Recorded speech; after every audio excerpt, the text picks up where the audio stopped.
দিচ্ছেন। ফেনীতে অনেক সংগঠন আছে, যদিও লেট হয়ে গেছে।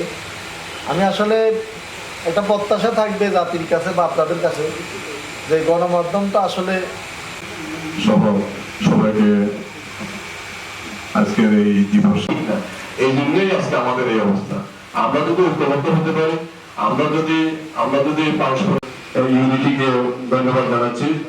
আর আমাকে আমন্ত্রণ জানানোর জন্য তাদের কাছে আবার কৃতজ্ঞতা জানিয়ে আমি আমার বক্তব্য। মাসিক শব্দের সম্পাদক কবি ইকবাল চৌধুরী। বাংলাদেশের 451টি মামলা হয়েছে সাংবাদিকদের বিরুদ্ধে। আমাদের ফেনী জেলায় লোক হলো 18 লক্ষ কাছাকাছি।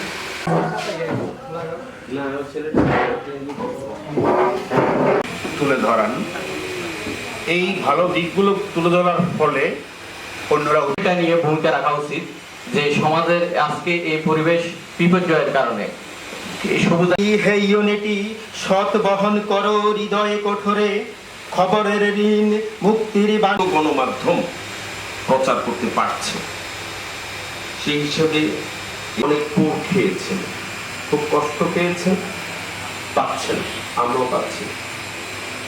রাস্তায় চলাফেরা করতে আমাদেরকে বলে এই সাংবাদিক সাহেব আজকে তো এই ঘটনা ঘটলো, এটা তো আমরা কোনো আপনার ইয়েতে দেখলাম না। শুরু করি ভুল দিয়ে শুরু। আমি একসময় বৃহত্তম গণমাধ্যম কিংবা গণমাধ্যম নীতিমালা তৈরি করেনি। সাংবাদিকদের নিরাপত্তা নিশ্চিত করার দায়িত্ব সরকারের হলো। আমাদের দাবি কর্মক্ষেত্রে সাংবাদিকদের নিরাপত্তা নিশ্চিত করতে হবে।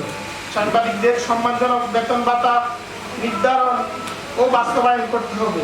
সাংবাদিকদের জন্য নীতিমালা। কবি লেখকদেরকে এখানে আমন্ত্রণ জানানো হয়েছে, তারাও আসলে সংবাদ মাধ্যমের দিবস উপলক্ষে আয়োজিত আজকের অনুষ্ঠানে উপস্থিত আছেন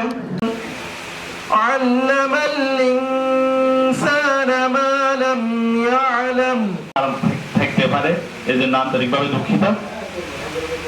আজকে বা বিভিন্ন ধরনের ঘটনার শিকার তারা স্বাধীনভাবে সাংবাদিকের হাতে যখন শিকল পরিয়ে দেওয়া হয় তখন তিনি মুক্তভাবে সে লেখা তুলে আনতে পারেন না।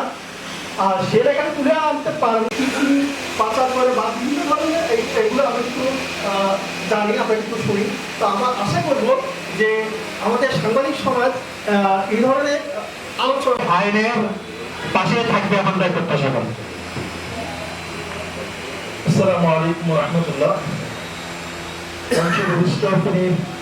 সম্মানিত সাংবাদিকবৃন্দ, বিভিন্ন পর্যায়ের সম্মানিত সুধীমণ্ডলী, সাংবাদিকতার স্বাধীনতা এবং মুক্ত গণমাধ্যম প্রতিষ্ঠার মৌলিক নীতিমালা অনুসরণ, বিশ্বব্যাপী গণমাধ্যমের স্বাধীনতার মূল্যায়ন, স্বাধীনতা